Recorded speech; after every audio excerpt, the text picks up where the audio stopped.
ओम श्री परमात्मने नमः। श्रीमद्भगवद्गीता अथ प्रथमोऽध्यायः। धृतराष्ट्र बोले, हे संजय, धर्म भूमि कुरुक्षेत्र में एकत्रित युद्ध की इच्छा वाले मेरे और पांडु के पुत्रों ने क्या किया? संजय बोले, उस समय राजा दुर्योधन ने व्यूह रचना युक्त पांडवों की सेना को देखकर और द्रोणाचार्य के पास जाकर यह वचन कहा, हे आचार्य, आपके बुद्धिमान शिष्य द्रुपद पुत्र धृष्टद्युम्न द्वारा व्यूहाकार खड़ी की हुई पांडु पुत्रों की इस बड़ी भारी सेना को देखिए। इस सेना में बड़े बड़े धनुषों वाले तथा युद्ध में भीम और अर्जुन के समान सूरवीर सात्यकी और विराट तथा महारथी राजा द्रुपद, धृष्टकेतु और चेकितान तथा बलवान काशीराज, पुरुजीत, कुंती भोज और मनुष्यों में श्रेष्ठ सैव्य पराक्रमी युधामन्यु तथा बलवान उत्तमौजा सुभद्रा पुत्र अभिमन्यु एवं द्रौपदी के पांचों पुत्र, ये सभी महारथी हैं। हे ब्राह्मण श्रेष्ठ, अपने पक्ष में भी जो प्रधान हैं उनको आप समझ लीजिए।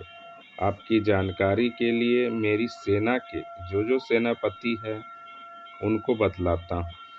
आप द्रोणाचार्य और पितामह भीष्म तथा कर्ण और संग्राम विजयी कृपाचार्य तथा वैसे ही अश्वत्थामा, विकर्ण और सोमदत्त का पुत्र भूरिश्रवा और भी मेरे लिए जीवन की आशा त्याग देने वाले बहुत से सूरवीर, अनेक प्रकार के शस्त्रास्त्रों से सुसज्जित और सब के सब युद्ध में चतुर हैं। भीष्म पितामह द्वारा रक्षित हमारी वह सेना सब प्रकार से अजेय है और भीम द्वारा रक्षित इन लोगों की यह सेना जीतने में सुगम है। इसलिए सब मोर्चों पर अपनी अपनी जगह स्थित रहते हुए आप लोग सभी निस्संदेह भीष्म पितामह की ही सब ओर से रक्षा करें। कौरवों में वृद्ध बड़े प्रतापी पितामह भीष्म ने उस दुर्योधन के हृदय में हर्ष उत्पन्न करते हुए उच्च स्वर से सिंह की दहाड़ के समान गरज कर शंख बजाया। इसके पश्चात शंख और नगाड़े तथा ढोल, मृदंग और नरसिंघे आदि बाजे एक साथ ही बज उठे। उनका वह शब्द बड़ा भयंकर हुआ। इसके अनंतर सफेद घोड़ों से युक्त उत्तम रथ में बैठे हुए श्री कृष्ण महाराज और अर्जुन ने भी अलौकिक शंख बजाए। श्री कृष्ण महाराज ने पांचजन्य नामक, अर्जुन ने देवदत्त नामक और भयानक कर्म वाले भीमसेन ने पौंड्र नामक महाशंख बजाया। कुंती पुत्र राजा युधिष्ठिर ने अनंत विजय नामक और नकुल तथा सहदेव ने सुघोष और मणि पुष्पक नामक शंख बजाया। श्रेष्ठ धनुष वाले काशीराज और महारथी शिखंडी एवं धृष्टद्युम्न तथा राजा विराट और अजेय सात्यकी राजा द्रुपद एवं द्रौपदी के पांचों पुत्र और बड़ी भुजा वाले सुभद्रा पुत्र अभिमन्यु, इन सभी ने, हे राजन, सब ओर से अलग अलग शंख बजाए और उस भयानक शब्द ने आकाश और पृथ्वी को भी गुंजाते हुए धार्त राष्ट्रों के अर्थात आपके पक्ष वालों के हृदय विदीर्ण कर दिए।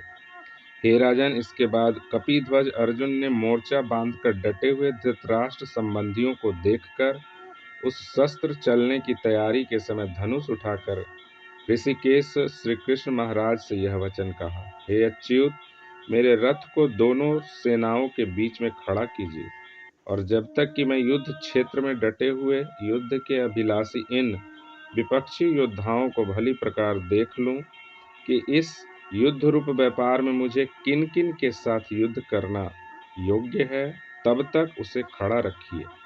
दुर्बुद्धि दुर्योधन का युद्ध में हित चाहने वाले जो ये राजा लोग इस सेना में आए हैं, इन युद्ध करने वालों को मैं देखूंगा। संजय बोले, हे धृतराष्ट्र, अर्जुन द्वारा इस प्रकार कहे हुए महाराज श्री कृष्ण चंद्र ने दोनों सेनाओं के बीच में भीष्म और द्रोणाचार्य के सामने तथा संपूर्ण राजाओं के सामने उत्तम रथ को खड़ा करके इस प्रकार कहा कि हे पार्थ, युद्ध के लिए जुटे हुए इन कौरवों को देख।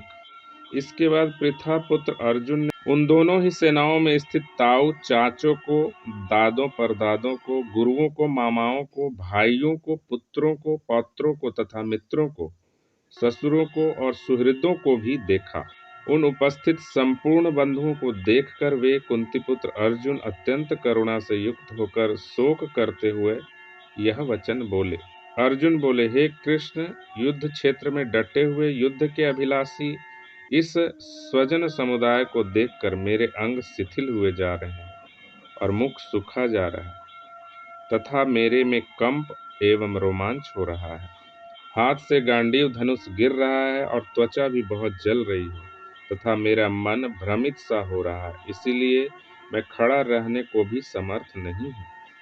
हे केशव, मैं लक्षणों को भी विपरीत ही देख रहा हूँ तथा युद्ध में स्वजन समुदाय को मारकर कल्याण भी नहीं देखता। हे कृष्ण, मैं न तो विजय चाहता हूँ और न राज्य तथा सुखों को ही। हे गोविंद, हमें ऐसे राज्य से क्या प्रयोजन है अथवा ऐसे भोगों से और जीवन से भी क्या लाभ है।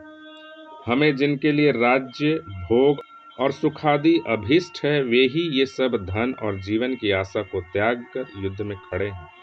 गुरुजन, ताऊ चाचे, लड़के और उसी प्रकार दादे, मामे, ससुर, पौत्र, साले तथा और भी संबंधी लोग हैं। हे मधुसूदन, मुझे मारने पर भी अथवा तीनों लोकों के राज्य के लिए भी मैं इन सबको मारना नहीं चाहता। फिर पृथ्वी के लिए तो कहना ही क्या है। हे जनार्दन, धृतराष्ट्र के पुत्रों को मारकर हमें क्या प्रसन्नता होगी। इन आतताइयों को मारकर तो हमें पाप ही लगेगा। अतएव हे माधव, अपने ही बांधव धृतराष्ट्र के पुत्रों को मारने के लिए हम योग्य नहीं हैं, क्योंकि अपने ही कुटुंब को मारकर हम कैसे सुखी होंगे।